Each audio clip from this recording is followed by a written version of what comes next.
मैंने बॉडी को आगे फेंके, सिर्फ वर्टिकल में कंपोनेंट दे रहा हूँ, हॉरिजॉन्टल में नहीं दे रहा मैं कंपोनेंट। इसको क्या कर रहा हूँ, इसको तो मैं कोई कंपोनेंट ही नहीं दे रहा वेलोसिटी का, कोई फोर्स नहीं लगा रहा, इसको ऐसे डायरेक्टली छोड़ रहा हूँ। और देखे दोबारा देखे, ये ऐसे जाएगी और ये ऐसे जाएगी, सेम टाइम में नीचे गए। अस्सलामुअलैकुम, today is our another lecture of first year physics chapter 2 और आज हम देखेंगे प्रोजेक्टाइल मोशन। अब ये आपके पास फर्स्ट टाइम आ रहा है कि ये प्रोजेक्टाइल मोशन होता क्या है।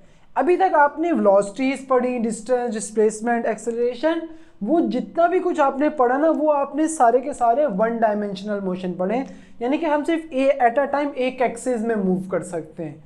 जैसे आपने देखा कि ना, आप एक स्ट्रेट लाइन में ऐसे मूव कर रहे हो, या बॉडी ऊपर जा रही है, या बॉडी नीचे आ रही है, या बॉडी इस डायरेक्शन में जा रही है, तो आप क्या कर रहे हो, एट अ टाइम आपकी एक्सिस कैसे होती है, कुछ इस तरह से एक्सिस होती है, एक्स एक्सिस और वाई एक्सिस।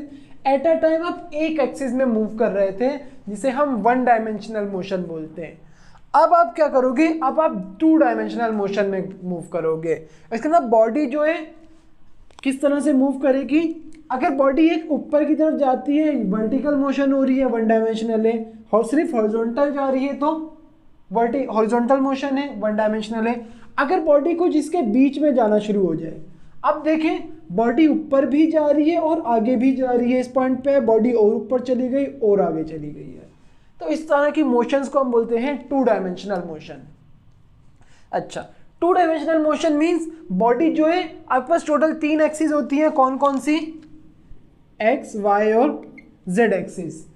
3 में से किसी भी 2 एक्सिस में बॉडी मूव करना शुरू हो जाए तो वो मोशन कौन सी होगी, टू डायमेंशनल मोशन होगी। जैसे आपके पास लेट सपोज इसे अगर हम क्रिएट करना चाहें, ऐसे हमारे पास एक्स, वाई और जेड एक्सिस है, लेट सपोज बॉडी हमारी ना ऐसे मूव करती है, ये लेट सपोज ये बॉडी है, बॉडी ऐसे जा रही है, ग्रीन वाली एक्सिस में भी मूव की है, और ये देखें ऊपर जाते हुए रेड एक्सिस में भी मूव कर रही है, इस एक्सिस में मोशन नहीं हो रही। अगर बॉडी ऐसे जाना शुरू हो जाए, ऐसे, अब क्या हो रहा है, बॉडी ऊपर की तरफ जा रही है, इसका मतलब रेड एक्सिस में मूव कर रहे हैं, बॉडी इस डायरेक्शन में भी जा रही है, इधर भी मूव कर रहे हैं। थर्ड केस क्या हो सकता है, लेट्स सपोज ऐसे कर लेते हैं, बॉडी जो है वो ऐसे मूव कर रही है, ऐसे। अब क्या हो रहा है, इस एक्सिस में भी, इस एक्सिस में ऐसे आगे जा रही है, ग्रीन एक्सिस में मोशन हो रही है, ऐसे जा रही है तो इस एक्सिस में भी मोशन हो रही है, बॉडी ऊपर तो नहीं आ रही ना। अब तो आपके पास क्या हो रहा है, 3 एक्सिस में से किसी भी 2 एक्सिस में अगर मोशन हो जाए तो वो क्या होगी, टू डायमेंशनल मोशन होगी। अच्छा, अब टू डायमेंशनल मोशन और प्रोजेक्टाइल मोशन में थोड़ा सा फर्क है। प्रोजेक्टाइल मोशन जो है वो हमेशा टू डायमेंशनल होगी। अच्छा, सबसे पहले प्रोजेक्टाइल मोशन हमेशा ग्रेविटी के अंडर होगी, मींस ग्रेविटी का एक्ट करना ज़रूरी है बॉडी पे। जैसे लेट सपोज आपने क्या किया, हमारे पास एक सरफेस थी, यहाँ बना लेते हैं, ये हमारे पास एक सरफेस है और इधर एक फुटबॉल पड़ी हुई थी। आपने क्या किया, फुटबॉल को इस डायरेक्शन में किक मारी, फुटबॉल कुछ ऐसे जाएगी, ये पाथ फॉलो होगा फुटबॉल का, ऐसे ही पाथ फॉलो होगा, या थोड़ा सा मैंने कर दिया, इसको ऐसे ही ले जाते हैं जैसे हमने वहाँ बनाया, सेम वैसे ही पाथ फॉलो होगा। कुछ फुटबॉल को आपने किक मारी, फुटबॉल ऐसे जाके ज़मीन पे आ जाएगी। आपके पास प्रोजेक्टाइल मोशन यहाँ से शुरू हुई है और यहाँ आके ख़त्म हो गई है, जिस पॉइंट से स्टार्ट होगी उसी पॉइंट पे सरफेस पे आके वापसी ख़त्म भी होगी प्रोजेक्टाइल मोशन। अच्छा, अब हम क्या करते हैं, लेट सपोज यहाँ पे आपने इस बॉल को किक मारी, कुछ ना कुछ बॉल में वेलोसिटी आ जाएगी, उस वेलोसिटी को हम बोलते हैं वी नॉट। ये वेलोसिटी आपके पास है वी नॉट। अब आपको ये बात बहुत अच्छे से पता है कि हम वेलोसिटीज को, एक वेक्टर है ना, वेक्टर की डायरेक्शन बनाई है मैंने, और ये क्यों बनाई है, थोड़ा सा रिमाइंड करें अपने आप को। आपके पास एक सर्कल है, बॉडी इस डायरेक्शन में मूव करते हुए इधर आ गई है, डायरेक्शन क्या होगी, tangent to the circle. Tangent to the circle means वो लाइन जो एक सर्कल या एक कर्व को एक ही बार कट करेगी, उसे हम टेंजेंट बोलते हैं। जैसे अगर हम इस पॉइंट से ऐसे लाइन बना देते तो ये गलत डायरेक्शन हो जाती है वेलोसिटी की, क्योंकि ये 2 बार कट हो रही है। अगर इस पॉइंट पे आ गए तो अब डायरेक्शन ऐसे आ जाएगी, इस पॉइंट पे आ गए तो डायरेक्शन ऐसे आ जाएगी, इस तरह से चलती रहेगी। तो यहाँ पे भी कुछ ऐसे ही डायरेक्शन बनाइए कि जो इस कर्व को एक ही बार कट करेगी। तो ये आपके पास अगर वेलोसिटी की डायरेक्शन आ गई है, और मैं कहता हूँ कि इसे हमें इसके कंपोनेंट्स में ब्रेक करना है, तो कैसे करेंगे, इसको थोड़ा सा छोटा कर देते हैं क्योंकि हमारी डायग्राम काफ़ी बड़ी होगी। इसको कंपोनेंट्स में ब्रेक करने का क्या तरीका है, हमने यहाँ पे एक्स वाई एक्सिस ले ली, एक्चुअली ये जो वर्टिकल लाइन बनाई है इसे हम वाई एक्सिस बोल देते हैं, और ये आ गई हमारी, सॉरी ये हमारे पास एक्स एक्सिस और ये हमारे पास वाई एक्सिस है। इसको कंपोनेंट्स में ब्रेक करना है, कैसे करेंगे, यहाँ से एक हम प्रोजेक्शन गिराएंगे एक्स एक्सिस पे और एक प्रोजेक्शन गिराएंगे वाई एक्सिस पे। ये तो आपको बहुत अच्छे से पता है, हम चैप्टर 2 के स्टार्ट से ये चीज़ करते हुए आ रहे हैं। ये आपके पास था वी नॉट, जो एक्स एक्सिस पे कंपोनेंट आएगा ये क्या हो जाएगा, वहां से वेलोसिटी v होती थी तो वो vx हो जाता था, अब v नॉट है तो ये v नॉट x हो जाएगा, और y में जो कंपोनेंट आएगा उसे हम बोलेंगे v नॉट y, यानी जो इनिशियल वेलोसिटी है उसका x कंपोनेंट और इनिशियल वेलोसिटी का y कंपोनेंट। अब वापसी प्रोजेक्टाइल मोशन की डेफिनेशन की तरफ आए, बॉडी हवा में जा रही है और वापसी नीचे आ रही है, इसका मतलब ग्रेविटी एक्ट कर रही है तभी तो फुटबॉल जो है वो वापसी नीचे आ रही है ना। तो इसका मतलब जब भी प्रोजेक्टाइल मोशन होगी पहली कंडीशन ये है कि ग्रेविटी के अंडर होगी, ग्रेविटी का एक्ट होना चाहिए, अगर ग्रेविटी एक्ट नहीं कर रही तो वो प्रोजेक्टाइल मोशन नहीं होगी। अच्छा, देन आपके पास जो क्या बोलेंगे कि इसमें आपके पास क्या हो रहा है, बॉडी दो डायमेंशन में मूव कर रही है। प्रोजेक्टाइल मोशन में बॉडी हॉरिजॉन्टली भी मूव कर रही है, आगे भी जा रही है और ऊपर भी जा रही है, इसी तरह यहाँ पे बॉडी आगे भी जा रही है और नीचे भी आ रही है, वापसी दो डायमेंशनल मोशन है, तो इसे हम क्या बोलेंगे, प्रोजेक्टाइल मोशन। प्रोजेक्टाइल मोशन का अगर मैं आपसे एक सवाल पूछता हूँ, लेट सपोज एक सरफेस थी, यहाँ पे चिड़िया बैठी हुई थी एक, और वो उड़ के इधर आके बैठ गई, क्या ये एक प्रोजेक्टाइल मोशन होगी, तो ये माइंड में आते होगी, लेकिन ऐसा नहीं होगा, ये प्रोजेक्टाइल मोशन नहीं होगी। रीजन क्या है, हमेशा जब भी प्रोजेक्टाइल मोशन होगी तो जैसे यहाँ फुटबॉल है, फुटबॉल बॉडी है हमारी, जो भी बॉडी प्रोजेक्टाइल मोशन को परफॉर्म कर रही है उसमें कोई फ्यूल नहीं होना चाहिए, किसी किस्म का फ्यूल नहीं होना चाहिए। क्या फुटबॉल में हमने पेट्रोल डाला हुआ था, नहीं, हमने उसको किक मारी, फुटबॉल में कोई फ्यूल नहीं है, फुटबॉल को हमने एनर्जी दी और वो आगे आ गई ना, फुटबॉल में कोई क्या नहीं है, फ्यूल नहीं है। इसी तरह अगर हम बोलते हैं कि एक चिड़िया है, चिड़िया में आपके पास दो चीजें हो रही हैं कि किसी वजह से वो एक प्रोजेक्टाइल मोशन परफॉर्म नहीं कर रही। एक तो ये कि जरूरी नहीं है कि वो चिड़िया बिल्कुल प्रोजेक्टाइल मोशन का पाथ ही फॉलो करे, वो चिड़िया ऐसे भी तो आके बैठ सकती थी, ऐसे ही है ना।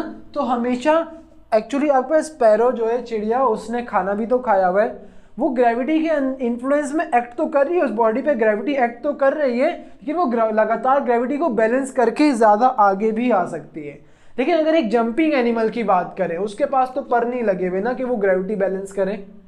तो जैसे जंपिंग एनिमल्स हो गए, कैंगरू की बात करते हैं, फ्रॉग की बात करते हैं, तो ये सारे क्या होंगे आपके पास, जो छलांग लगा के एक जगह से दूसरी जगह जाएंगे, वो प्रोजेक्टाइल मोशन होगी।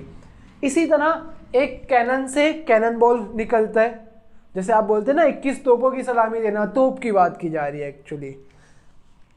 तो आप इंशाल्लाह पढ़ाई भी अच्छे से करें, हो सकता है आपके लिए कभी 21 तोपों की सलामी आए इंशाल्लाह।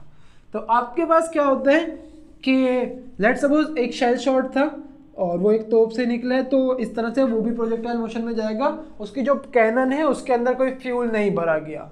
एक बुलेट है जिसको फायर किया जाता है, उसके भी मोशन जो होगी वो प्रोजेक्टाइल मोशन होगी, लेकिन अगर कुछ कंडीशंस हैं जिसके अंदर वो प्रोजेक्टाइल मोशन होगी, उसे हम देखते हैं, और वो कंडीशंस कुछ ये हैं जो हम अजम्पशंस कर रहे हैं।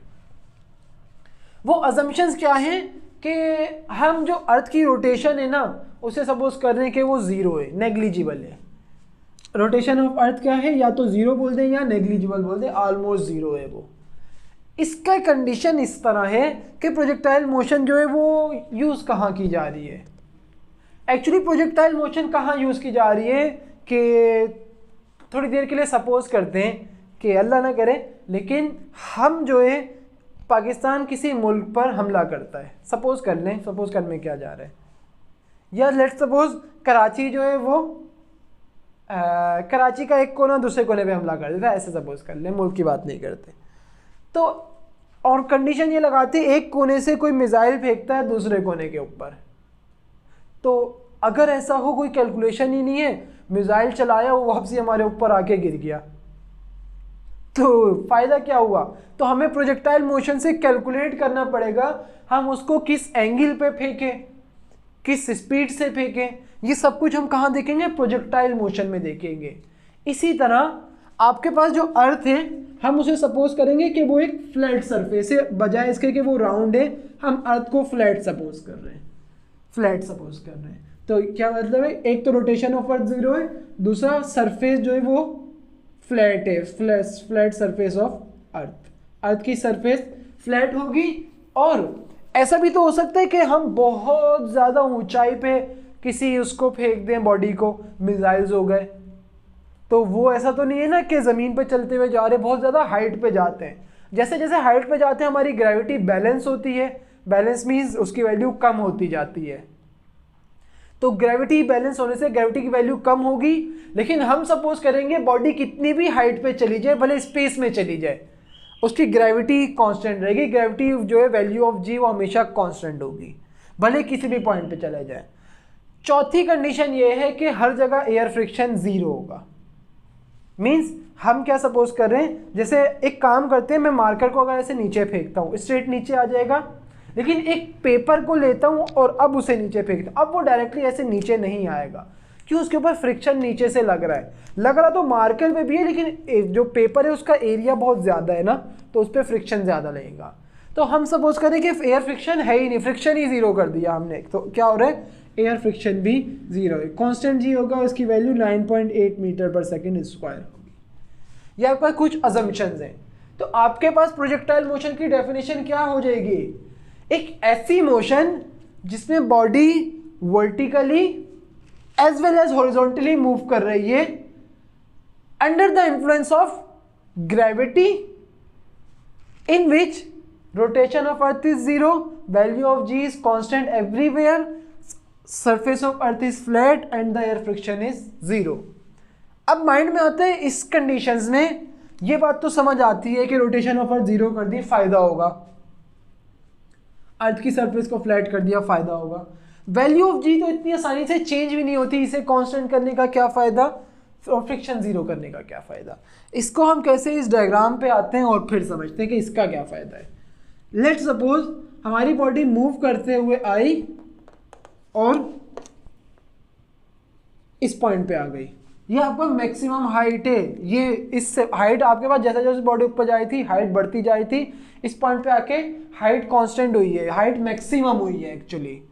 तो आपके पास ये होगा कि जहां आपकी हाइट मैक्सिमम हो जाती है वहां जो है एक कंपोनेंट वेलोसिटी का हमें 0 करना पड़ता है। जैसे लेट सपोज मैं ये मार्कर लेता हूं और इसको ऊपर उछालता हूं, आपके पास क्या हुआ? ये मार्कर गया ऐसे ऊपर आया, मैक्सिमम हाइट पे आके इसको डायरेक्शन अपनी चेंज करनी है, तो इसकी वेलोसिटी जैसे यहाँ से बढ़ते बढ़ते बढ़ते बढ़ते यहाँ आके कम हुई, 0 हो गई, और अब नीचे आके दोबारा बढ़ेगी।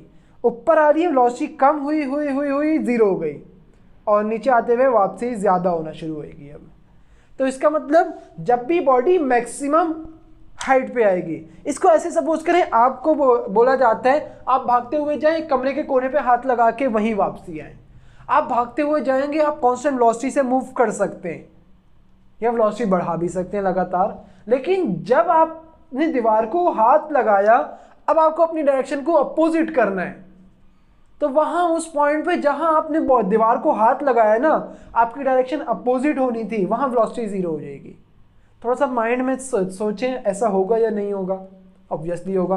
तो यहाँ जब एक बॉडी को ऊपर उछाला गया तो वहाँ भी तो ऐसा ही हो रहा है कि बॉडी ऊपर गई और वापसी नीचे आए अगर, तो मैक्सिमम हाइट पे एक कंपोनेंट वेलोसिटी का 0 हो रहा है। कौन सा? बॉडी अगर वर्टिकली जा रही है तो वर्टिकल कंपोनेंट 0 हो जाएगा, और इस पॉइंट पे आके आपके पास, या इस पॉइंट पे आके आपके पास जो y कंपोनेंट है ना वेलोसिटी का, वो 0 हो जाएगा, और x कंपोनेंट आपके पास vx होगा। इसका मतलब क्या है? देखें, पहले सिर्फ एक डायमेंशन में मोशन कर रहे हैं, ऐसे वर्टिकल मोशन है, ऊपर गई बॉडी, मैक्सिमम हाइट पे आके वापसी नीचे आ गए। अब एक ऐसी मोशन देखते हैं कि बॉडी स्ट्रेट ऐसे जा रही है कि और एयर फ्रिक्शन नहीं है, मीन्स बीच में मॉलिक्यूल्स एयर के नहीं है, डायरेक्टली ऐसे बॉडी को हम फेंकते हैं अगर, तो क्या होगा? बॉडी की वेलोसिटी क्या हॉरिजॉन्टल में कम होगी? नहीं होगी। हाँ, अगर हम ऐसे बॉडी को फेंकते हैं ना तो बॉडी ऐसे स्ट्रेट लाइन नहीं जाएगी, बल्कि बॉडी ऐसे जा रही होगी। कैसे? ऐसे, क्योंकि ग्रेविटी भी तो एक्ट कर रही है ना। अब इन दोनों मोशंस को एक साथ देखते हैं। देखें, आपका प्रोजेक्टाइल मोशन हो रही है, इसको देखें, ये देखें एक बार और अब आपने ऑब्जर्व क्या करना है, जब ये मैक्सिमम हाइट पे आएगा ना, इसकी वेलोसिटी वर्टिकल में, हॉरिजॉन्टल में नहीं, वर्टिकल में मैक्सिमम हाइट पे 0 होगी और हॉरिजॉन्टल में चेंज ही नहीं होगी। चेक करें, ये देखें, ऐसे गया, यहां आके उसकी वर्टिकल वेलोसिटी 0 है, मींस अब वो मजीद ऊपर नहीं जा रहा, अब वो नीचे आ रहा है। वर्टिकल वेलोसिटी मैक्सिमम हाइट पे 0 हुई है, लेकिन हॉरिजॉन्टल में तो चेंज नहीं आया, बॉडी एक ही डायरेक्शन में ऐसे मूव करती रही। ये देखें, ऐसे था ना, 2 डायमेंशन में मोशन देख रहे हैं, ऐसे थी, बॉडी ऊपर भी जा रही है और आगे भी जा रही है। जब ऊपर जा रही है, यहां तक ऊपर गई और वापसी नीचे आ रही है, तो इसका मतलब यहाँ आके वेलोसिटी 0 हुई, अब नीचे आ रही है, लेकिन हॉरिजॉन्टल में तो डायरेक्शन चेंज नहीं हो रही। इसका मतलब कि हमारा जो एयर फ्रिक्शन हमने 0 किया है ना, उससे आपका फायदा ये हुआ है कि आपके जो वेलोसिटी है एक्स डायरेक्शन में, एक्स एक्सिस में जो वेलोसिटी है, जो क्या है v0x, वो हमेशा कांस्टेंट रहेगी, ये चेंज ही नहीं होगी कभी। इस पॉइंट पे आ गए, एक्स कंपोनेंट वेलोसिटी का सेम रहेगा, इधर आ गए, इधर आ गए, इधर मर्जी आ गए, एक्स कंपोनेंट चेंज कांस्टेंट रहेगा, वाई चेंज नहीं होगा। बॉडी मूव कर रही है अंडर ग्रेविटेशनल एक्सेलरेशन, और ग्रेविटेशनल एक्सेलरेशन तो कांस्टेंट होती है।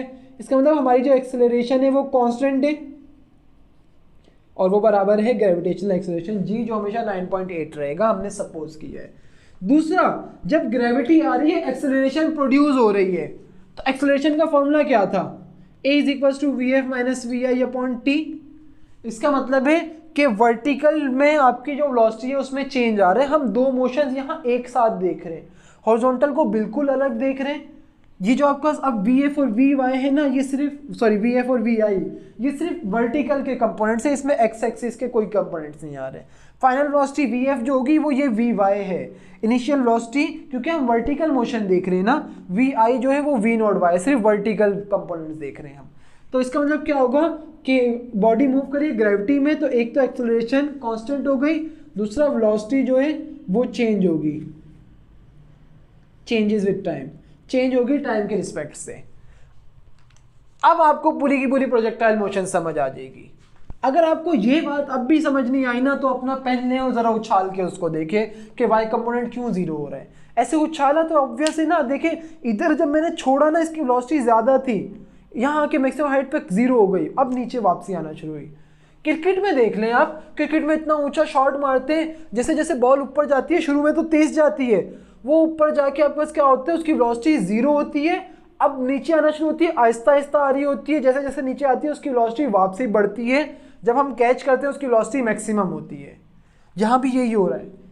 लेट्स सपोज फुटबॉल की जगह आप एक क्रिकेटर की एग्जाम्पल ले लें, क्रिकेटर ने बॉल पे शॉट मारा है, बॉल जा रही है, वहाँ भी यही हो रहा है, तो वहाँ पे भी प्रोजेक्टाइल मोशन हो रही है, क्योंकि बॉल में कोई फ्यूल नहीं डला हुआ अगेन। तो यहाँ पे क्या होगा, vx, x कंपोनेंट तो कांस्टेंट है, जो यहाँ v0x होगा वो ये यहाँ vx होगा, क्योंकि x कंपोनेंट वेलोसिटी का चेंज नहीं हो रहा, तो इसका मतलब vx बराबर है v0x के, और vy 0 हो गया है। तो इसका मतलब कि vy 0 हो गया, वर्टिकल में कोई मोशन नहीं आ रही, सिर्फ हॉरिजॉन्टल में मोशन आ रही है। तो आपके पास सिर्फ यहाँ पे एक वेक्टर बनेगा, और वो vx का वेक्टर होगा, जो कि ऐसे होगा। आपकी टोटली मोशन इस डायरेक्शन में आएगी, वही हमने टेंजेंट बनाया है कर्व के ऊपर। अगर हम यहाँ पे आते हैं, यहाँ पे भी वही होगा, टेंजेंट बनाए, अगर इससे नहीं ब्लू से बना दें, ये आपने टेंजेंट बना दिया। अगर इसे मैं कंपोनेंट्स में ब्रेक करूँ, ऐसे आ जाएंगे, ये आपके पास क्या होगा, x component vx, y component vy। अच्छा, अभी इस चीज़ को माइंड में नहीं लाएं कि यहाँ भी vx, यहाँ भी vx, यहाँ vy, यहाँ भी vy, इसको भी हम क्लियर करेंगे। एक पॉइंट और लेते हैं, ये वाला पॉइंट ले लेते हैं। अब यहाँ पे वेलोसिटी का कंपोनेंट कैसे बनेगा, बॉडी ऐसे जा रही है, अब वो टेंजेंट टू द कर्व ऐसे बनेगा, और इससे अगर हम कंपोनेंट में ब्रेक करें, एक वर्टिकल कंपोनेंट ऐसे आएगा, सॉरी हॉरिजॉन्टल कंपोनेंट, और एक वर्टिकल कंपोनेंट ऐसे आएगा, ये vx और ये vy। आपने यही देखा ना, हम परपेंडिकुलर्स बनाते हैं, ये देखें वही परपेंडिकुलर्स ही फॉर्म हो रहे हैं, यहाँ पे भी ऐसा ही हो रहा है सेम। तो आपके पास क्या हो रहा है, यहाँ पे बॉडी ऊपर की तरफ जाना शुरू हुई थी और आगे भी जाना शुरू हुई थी, वही वाई और एक्स कंपोनेंट की डायरेक्शन होगी, ऊपर भी जा रही है और आगे भी जा रही है। यहाँ आए, अब भी बॉडी ऊपर भी जा रही है और आगे भी जा रही है।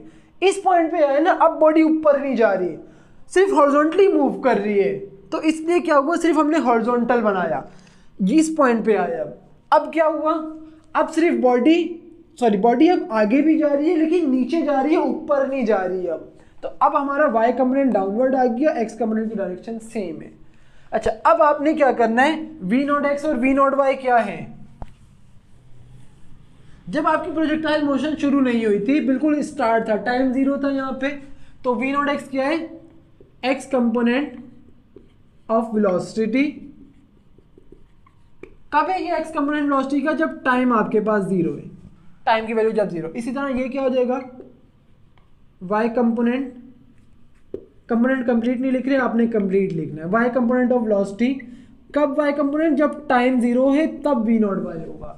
अब vx क्या होगा, हम इस प्रोजेक्टाइल मोशन में किसी भी पॉइंट पे क्या करें कि वेलोसिटी चेक करें, जैसे मैंने यहाँ भी चेक की, यहाँ भी चेक की, यहाँ पे भी चेक की, क्या हुआ है आपके पास, मैंने vx और vy लिया है, तो vx और vy आपके कोई भी पॉइंट हो सकते हैं। हम कभी भी न्यूमेरिकल्स करेंगे ना, सारे पॉइंट्स नहीं लेंगे, एक ये पॉइंट ले लेंगे, एक बीच में कहीं पे ले लेंगे, तो हमारे पास लेट्स सपोज हमने ये पॉइंट लिया, ये दोनों पॉइंट्स नहीं आ रहे, एक ही बार vx और vy आएगा। vx और vy क्या है, किसी भी प्रोजेक्टाइल मोशन में किसी भी टाइम पे जो वेलोसिटी के कंपोनेंट्स होंगे वो vx और vy होंगे। जैसे इस पॉइंट पे बॉडी का कुछ ना कुछ टाइम लगा होगा आने में, इस टाइम पे वेलोसिटी के कंपोनेंट vx vy, बॉडी को यहाँ से यहाँ तक आने में भी कुछ टाइम लगेगा, इस टाइम पे vx vy। इस तरह किसी भी टाइम पे जो वेलोसिटी के कंपोनेंट्स आएंगे उसे vx और vy बोलेंगे। ये क्या है, x component again of velocity at time, वो टाइम कुछ भी हो सकता है t जिसकी कुछ भी वैल्यू होगी 0 के अलावा। इसी तरह ये क्या है, y कंपोनेंट ऑफ वेलोसिटी, ये भी किस तरह कब है, एट टाइम t, ये भी किसी टाइम t के ऊपर है। अब ये जो v है ना, अच्छा v के साथ हम एक और चीज यहां पे ऐड करते हैं, v0, ये जो ये वाला कंपोनेंट है v0, ये v0 क्या है आपके पास, एक्चुअली ये v0 रिजल्टेंट वेक्टर है, या रिजल्टेंट है किसका, v0 x का स्क्वायर प्लस v0 y का स्क्वायर। आपने देखा था ना एक formula, f is equal to under root fx square plus fy square. इसी तरह v0 के लिए क्या हो जाएगा, अंडर रूट v0 x का स्क्वायर प्लस v0 y का स्क्वायर। वही हमने यहाँ पे किया, ये v0 जो है ये वाली वेलोसिटी है, इनिशियल वेलोसिटी बगैर कंपोनेंट्स में ब्रेक किए, तो ये v क्या होगा, ये v बराबर होगा under root vx square plus vy square. Means आपके पास ये जो ये वाली वेलोसिटी है, या तो ये वाला कंपोनेंट हो सकता है, या ये भी v है ना, यहाँ v0 और आगे जाके v हो जाएंगे वो। इनमें से हम अगेन मैं बता रहा हूँ कि कोई भी एक पॉइंट हम लेंगे, जब न्यूमेरिकल्स करेंगे ना, सारे पॉइंट्स नहीं सपोज करेंगे, हम एक पॉइंट ये तो लाजमी लेंगे, यहाँ से कोई भी एक पॉइंट ले लेंगे और वहाँ पे एक ही बार हमारे पास vx vy आएगा। यहाँ हम different condition at a time देख रहे हैं। अच्छा, अब आपके पास ये हो गया, ये भी ये समझ आया आपको, ये क्या है, वेलोसिटी किसी भी टाइम t पे, और ये वेलोसिटी टाइम 0 पे। अब आपको ये कुछ समझने हैं, r आपके पास एक्चुअली कहलाता है रेंज, h आपके पास होती है हाइट, इसे हम h मैक्स लिख लेते हैं अभी के लिए। ये आपके पास क्या है, मैंने मैक्सिमम हाइट कर दिया है इसको, और ay और ax भी देखते हैं अभी। पहले आप रेंज को समझें, रेंज को समझने से पहले हम इसको मिटा देते हैं, यहाँ से ये मिटा देते हैं, सही। रेंज आपके पास क्या होती है, जहां से प्रोजेक्टाइल मूव करना शुरू हुआ है वहां से लेके जहां उसकी प्रोजेक्टाइल मोशन खत्म होगी, यहाँ आके खत्म हो गई है। हो सकता है आपने किक मारी हो, यहाँ आके फिर बॉल लग के और आगे चली जाए, लेकिन इस पॉइंट पे प्रोजेक्टाइल मोशन एंड हो चुकी है। तो आपने जो ये वाला डिस्टेंस कवर किया है, यहाँ से लेके यहाँ तक, ये डिस्टेंस आपके पास रेंज है, सही। जो मैक्सिमम हॉरिजॉन्टल डिस्टेंस कवर हुआ है वो क्या है, रेंज है। अब मैक्सिमम हाइट ये तो आप बता सकते हो। वो इस प्रोजेक्टाइल मोशन में वो पॉइंट जहाँ पे इसकी हाइट मैक्सिमम हो जाए, कौन सा था, ये वाला, तो इसकी जो हाइट होगी इस पॉइंट पे वो क्या होगी, ये होगी, और इसे हम क्या बोलेंगे, ये आपके पास मैक्सिमम हाइट है, H max, maximum height of the projectile. अच्छा, अब ए वाई एक्सेलरेशन जो वाई एक्सिस में आ रही है वो क्या होगी, वाई एक्सिस में एक्सेलरेशन ये हमने यहाँ लिखी थी, बॉडी मूव्स अंडर ग्रेविटी, जिसमें मैंने बोला था एक्सेलरेशन कांस्टेंट है किसके बराबर, जी के बराबर। जो ग्रेविटेशनल एक्सेलरेशन है वो कहाँ एक्ट कर रही है, वर्टिकल मोशन में, हॉरिजॉन्टल में नहीं कर रही।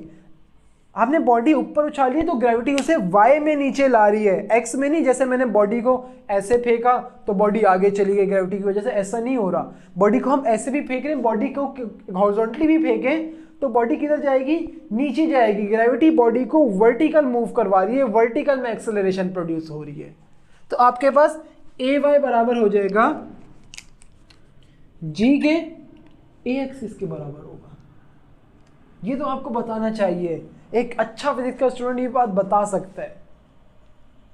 तो क्या होगा आपके पास, हमने क्या कहा है, हॉरिजॉन्टल में वेलोसिटी क्या है, कांस्टेंट है। यहां वी नॉट एक्स, यहाँ पे जो वी एक्स है ये भी वी नॉट एक्स के बराबर होगा, ये वी एक्स भी वी नॉट एक्स के बराबर, ये वाला वी एक्स भी वी नॉट एक्स के ही बराबर होगा। और एक्सेलरेशन का फॉर्मूला क्या था, rate of change in velocity. अगर वेलोसिटी में चेंज आएगा तो एक्सेलरेशन प्रोड्यूस होगी। तो हॉरिजॉन्टल में तो वेलोसिटी में चेंज ही नहीं आ रहा, हमने कहा हॉरिजॉन्टल वेलोसिटी कांस्टेंट है। इसका मतलब जो ए एक्स है, अगर मैं बोलूँ कि ये आपके पास ये भी 9 है और ये भी 9 है, तो 9 - 9 क्या हो जाएगा, 0 डिवाइडेड बाई टी, आंसर आ जाएगा ए इक्वल्स टू 0। इसका मतलब जब वेलोसिटी चेंज नहीं होगी तो एक्सेलरेशन 0 हो जाएगी। तो ये आपका वो सारी चीज़ें जो प्रोजेक्टाइल मोशन में यूज़ होंगी। अब आपने ये करना है, तकरीबन आपका ये चीज़ हो गई, प्रोजेक्टाइल मोशन हमने डिस्क्राइब कर लिया। अब हमें सिर्फ 2 चीज़ें और समझनी है। कभी अब आजकल आप कॉलेज जा रहे हैं और हो सकता है आप बस में, हो सकता है कुछ जा रहे हो। वैसे मैं बस में जाया करता था कॉलेज, क्योंकि मुझे गाड़ी वगैरह चलाना नहीं आती थी। तो आपने क्या किया होगा, जब आप पहली बार बस में बैठे होंगे ना, कभी चलती हुई बस से छलांग लगाइए, क्या होता है, ऑब्वियसली आप गिरे होगे। या जैसे ही आपने छलांग लगाई ना, आप जिस जगह पे रुकना चाह रहे हो उस जगह नहीं रुके, आपको कुछ आगे भागना पड़ता है, थोड़ा सा 4-5 कदम आगे जाना पड़ता है। क्यों जाना पड़ता है, क्योंकि हमारी बॉडी में इनर्शिया है। बस लेट सपोज आगे जा रही है तो हम भी आगे जा रहे हैं। जैसे किस तरह से सपोज करें इसको, मैंने आपको एक एग्जांपल दी थी कि आप क्या करते हैं, एक बाइक पे जा रहे हैं या ट्रेन में बैठे हुए, आसान कंडीशन लेते हैं, ट्रेन में बर्थ पे बैठे हुए और आपने एक बॉल उछाली, थोड़ी सी, बहुत ज़्यादा नहीं, थोड़ी सी, वो वापसी आपके हाथ में आ गई। ट्रेन चल रही थी, होना तो ये चाहिए था, आपने बॉल उछाली वो पीछे चली जाती। ट्रेन चल रही है, बॉल तो नहीं चल रही ना। तो क्या हुआ कि आपके पास, जैसे आपने क्या किया, ऐसे जा रहे थे, यहाँ पे आपने, ट्रेन आगे जा रही है और इस पॉइंट पे आपने बॉल को उछाला। जो वेलोसिटी बॉल की है, सॉरी, जो वेलोसिटी ट्रेन की है वही वेलोसिटी आपकी है और वही वेलोसिटी बॉल की है। आपको लगेगा बॉल ऐसे ऊपर गई और वापसी नीचे आ गई, लेकिन एक्चुअल में क्या होगा, बॉल ऐसे जाएगी जो प्रोजेक्टाइल मोशन कवर करेगी। आ रही है बात समझ, ये भी एक प्रोजेक्टाइल मोशन है। जैसे देखें, मैं क्या करता हूँ, एक थोड़ी सी ना कंडीशन आपको करें, मैं तेजी से ऐसे जाऊंगा चलते हुए, अचानक से मार्कर को उछालूंगा, मार्कर ऐसे नहीं जाएगा, मार्कर देखिएगा ऐसे जाएगा, मैं स्ट्रेट ही उछालूंगा। ये देखें, मैं सिर्फ अपना हाथ आगे करते हुए उसको उछालता हूँ, ये देखें, ये बात समझ आई आपको। ये देखें, मैं जो है क्या कर रहा हूँ, एक्चुअली 2 मोशन एक साथ हो नहीं सकती। कैसे करते हैं, मैं आगे चलता हुआ जाता हूँ और मार्कर उछाल दूंगा, ये देखें। तो मार्कर कैसे किया है, इस तरह से आपके पास क्या होता है कि मार्कर आगे जाएगा। यहाँ पे तो खैर मैं थोड़ा सा, मेरा अपना भी वो है कि मैं खुद से मार्कर ऐसे फेंक रहा हूँ, थोड़ा सा। जो पहले वाला फेंका वो मेरी मर्जी से नहीं था, दूसरा वाला थोड़ा सा मेरी मर्जी से भी किया है। लेकिन जब आप एक बाइक पे, जैसे बहुत अच्छी एग्जाम्पल आ गई, आप बाइक पे जा रहे और जंप आई और बाइक जंप पे बहुत तेजी से चढ़ गई, क्या होगा, आप क्या होता है, आप पूरा बाइक से उछलते हैं और वापसी बाइक पे आ जाते हैं। आप बाइक पे कैसे आ गए, बाइक तो आगे जा रही थी, आप उछले, बाइक आगे गई, आपको गिर जाना चाहिए था। मैं आपको गिराना नहीं चाह रहा, लेकिन फिर भी आपको गिरना तो चाहिए था, नहीं गिरे आप। क्यों? आपको लगा आपकी बॉडी ऐसे ऊपर जाके ऐसे आ गई है, लेकिन आपकी बॉडी ऐसे गई है, एक प्रोजेक्टाइल मोशन कवर हुआ है आपके पास। तो प्रोजेक्टाइल मोशन क्या है कि आपकी बॉडी को 2 एक्सिस में मूव करना है, बगैर किसी फ्यूल के मूव करना है, और उसमें हम कुछ अजम्पशंस लगाएंगे। अभी आपका ये टॉपिक अब भी ख़त्म नहीं हुआ है, आपने 1-2 कंडीशंस और देखनी है। 1-2 कंडीशंस क्या है कि आपके पास लेट्स सपोज मैं क्या करता हूँ, आपकी जो ये हॉरिजॉन्टल मोशन और वर्टिकल मोशन है ना, ये बिल्कुल एक दूसरे से रिलेट नहीं करती। जैसे मैंने क्या किया, 2 बॉल्स लेते हैं, एक बॉल ये रही, एक बॉल ये रही, थोड़ी बड़ी बना लेते हैं। एक बॉल ये है, दोनों की हाइट सेम है, ये रही हमारी सरफेस। इसको मैं क्या करता हूँ, मैंने पकड़ा हुआ था और छोड़ दिया, ये बॉल नीचे जाएगी। इसको मैंने ऐसे इस डायरेक्शन में इस वाली बॉल को ऐसे पुश कर दिया मैंने। इसको मैंने सिर्फ हॉरिजॉन्टल कंपोनेंट की वेलोसिटी दी है, इसको मैंने किसी कंपोनेंट की वेलोसिटी नहीं दी, ये ग्रेविटी की वजह से नीचे जा रही है। तो आपके पास क्या होगा कि मैंने इसको क्या वर्टिकल में फेंका है, वर्टिकल में नीचे या ऊपर नहीं फेंका, मैंने इसको ऐसे ऐसे फेंका है। तो क्या होगा आपके पास कि जो एक बॉडी और दूसरी बॉडी दोनों सेम टाइम में नीचे जाएंगी। इसे भी हम करके देख लेते हैं, फिर मार्कर एक साथ उठाएंगे। देखें मैं क्या करता हूँ, ब्लू मार्कर को सीधा फेंकूंगा और उसको एज इट इज ही छोड़ दूंगा। मैं कोशिश करता हूँ कि एक साथ हो ऐसा। थोड़ा ऊपर कर लेते हैं ताकि ज़्यादा आपको मोशन नज़र आए। सॉरी, मैंने तो दोनों एक जैसे फेंक दिए, सॉरी, जस्ट अ मिनट, एक बार और करते हैं। एक्चुअली वो 2 हाथों को एक साथ करना है तो थोड़ी मुश्किल हो रही है। ये देखें, अब देखें, एक साथ गए बिल्कुल ऐसे ही है ना। इन पे भी एक बार देखें, एक को मैं ऐसे ही छोड़ रहा हूँ, एक को मैं वर्टिकल कंपोनेंट दे रहा हूँ, सॉरी हॉरिजॉन्टल कंपोनेंट दे रहा हूँ, मैं वर्टिकल कंपोनेंट नहीं दे रहा किसी बॉडी को। जब मैंने बॉडी को आगे फेंके सिर्फ वर्टिकल में कंपोनेंट दे रहा हूँ, हॉरिजॉन्टल में नहीं दे रहा मैं कंपोनेंट। इसको क्या कर रहा हूँ, इसको तो मैं कोई कंपोनेंट ही नहीं दे रहा वेलोसिटी का, कोई फोर्स नहीं लगा रहा, इसको ऐसे डायरेक्टली छोड़ रहा हूँ। और देखें, दोबारा देखें, ये ऐसे जाएगी और ये ऐसे जाएगी, सेम टाइम में नीचे गए। क्यों नीचे गए? आपके पास जो प्रोजेक्टाइल मोशन है उसमें हॉरिजॉन्टल कंपोनेंट इंडिपेंडेंट है वर्टिकल कंपोनेंट के। जो अगर हम किसी बॉडी को हॉरिजॉन्टल कंपोनेंट दे भी दें तब भी क्या होगा, एक मिनट जरा मार्कर उठा लें, आपके पास ये होगा कि जितने टाइम में ये बॉडी यहाँ सरफेस पे आएगी उतने टाइम में ही सेम ये बॉडी सरफेस पे आएगी। इसको मैंने अभी करके भी दिखाया है, आप चाहे ना वीडियो को आहिस्ता करके देखें थोड़ा सा, आपको ये बात समझ आएगी कि ऐसा क्यों हो रहा है। आपके पास वर्टिकल कंपोनेंट का कोई रिलेशन नहीं है हॉरिजॉन्टल के साथ। मैं इसको हॉरिजॉन्टल कंपोनेंट दे रहा हूँ, वर्टिकल नहीं दे रहा। अच्छा, अब मैं क्या करता हूँ कि अगर मैं क्या करता हूँ, इसको ना मैं ऐसे फेंक नहीं रहा, मैं क्या करता हूँ कि इसको अपने हाथ पे ऐसे रखता हूँ और ऐसे करके फेंकता हूँ। ये वाला हाथ नहीं आ रहा, ऐसे करके फेंकता हूँ, क्या होगा, ये ऑब्वियसली आगे जाएगा। अगर मैं क्या करता हूँ, ऐसे रखता हूँ मार्कर को, ऐसे तेजी में हाथ आगे लेके जाता हूँ, ये मार्कर क्या करेगा, मेरे हाथ से अलग होके आगे जाएगा। क्यों आगे जाएगा? मैंने तो इसको कोई फोर्स नहीं दी। मैंने क्या किया, जो वेलोसिटी मेरे हाथ की है वही वेलोसिटी मार्कर की होगी। मैंने अपना मार्कर रोका है, सॉरी हाथ रोका है, मार्कर नहीं, हाथ रोका है, मार्कर को नहीं रोका। तो मार्कर कैसे जा रहे हैं चेक करें आप, है ऐसे गया है। अगर एक बार और देख लें, ये देखें, मैं मार्कर को नहीं, मैं ऐसे स्ट्रेट अपना हाथ ला रहा हूं, एक बार फिर देखें, शायद पहले वाला गलत हो गया। सही है, मैं मार्कर को नहीं फेंक रहा बल्कि मार्कर मेरे हाथ पे था, मैं अपने हाथ को ऐसे आगे लेके गया, मैंने अपने हाथ को रोक लिया, मेरे हाथ और मार्कर में सेम वेलोसिटी थी, हाथ तो रुक गया, हाथ का मोमेंटम जीरो हो गया, मार्कर का मोमेंटम जीरो नहीं हो, मार्कर अब भी चाह रहे, मैंने अपने हाथ रोके according to Newton first law. हर बॉडी चाहती है जो जिस मोशन में उसी मोशन में रहे। मैंने तो अपने हाथ को फोर्स लगा के रोक लिया, ये मार्कर नहीं रुका, मार्कर चाह रहे वो मूव कर रहे तो मूव ही करता रहे। तो ये भी क्या है, एक प्रोजेक्टाइल मोशन हो रही है, इसमें कोई फ्यूल नहीं ऐड किया गया है। ये सारी बात बताने का मकसद क्या है आपके पास कि लेट्स सपोज आप एक हेलीकॉप्टर में बैठे हुए और यहाँ आपके पास कोई दुश्मन आपका रहता है, यहाँ आपका हेलीकॉप्टर आ गया है, हेलीकॉप्टर की शेप ऐसे 4 पर बना दिए, ये आपका हेलीकॉप्टर है और यहाँ से आपने ना इसके ऊपर मिसाइल फेंकना है।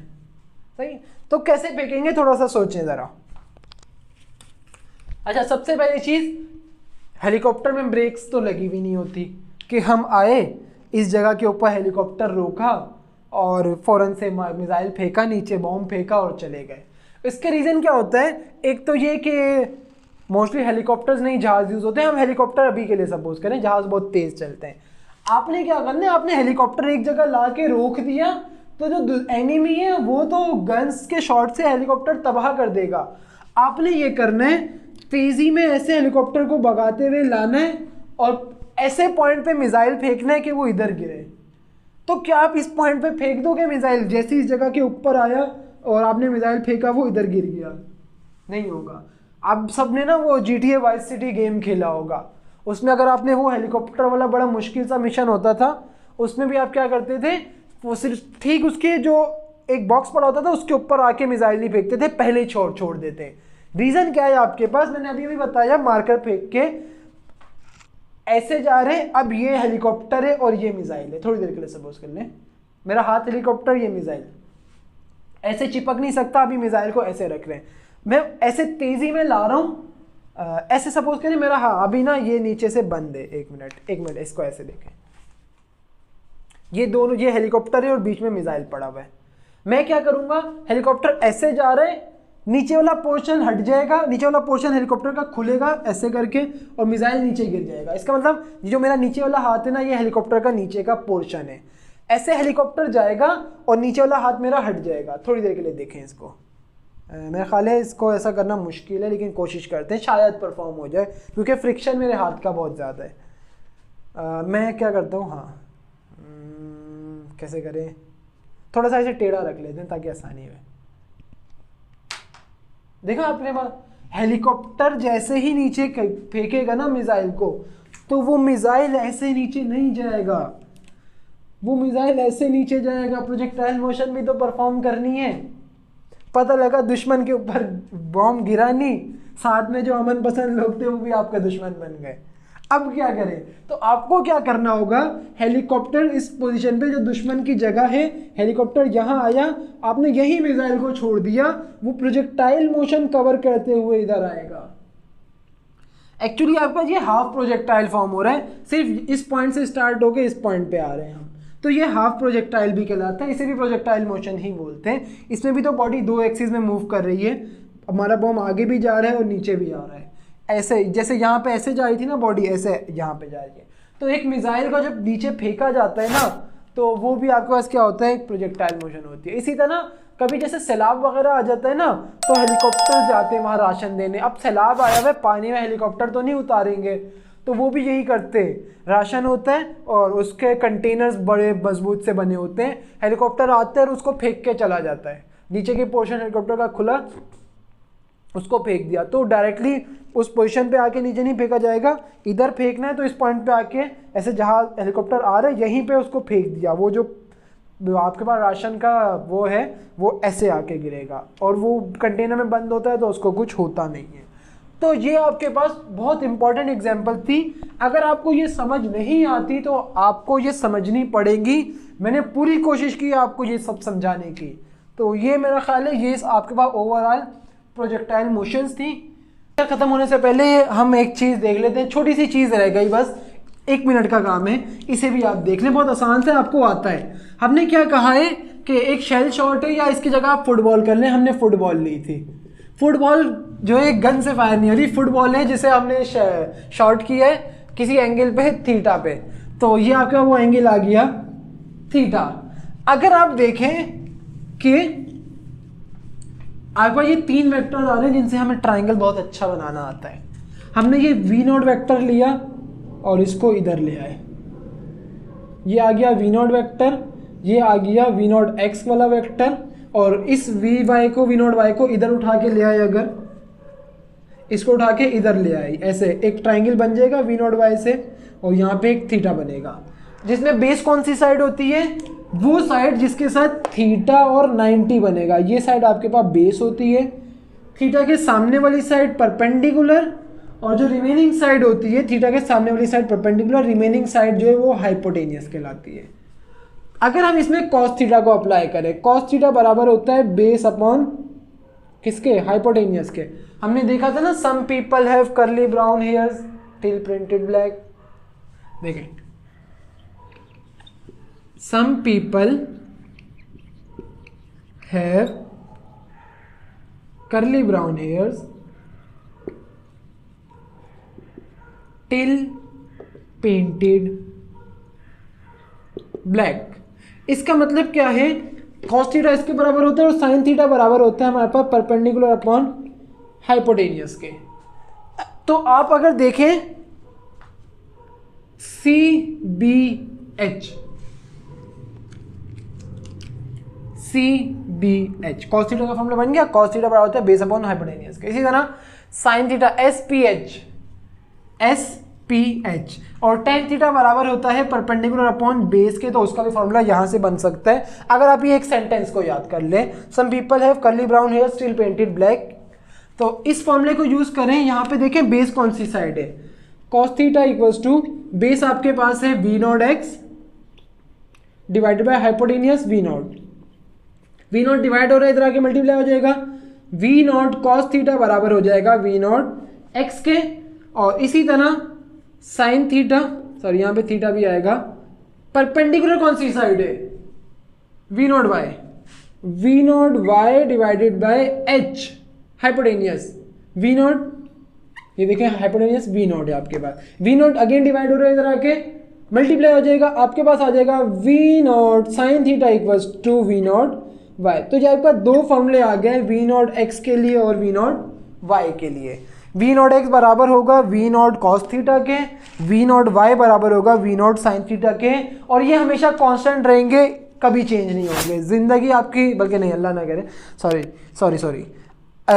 ये फॉर्मूले बस कभी चेंज नहीं होंगे। सही है, तो आज का लेक्चर यहीं पे एंड करते हैं। अल्लाह हाफिज़।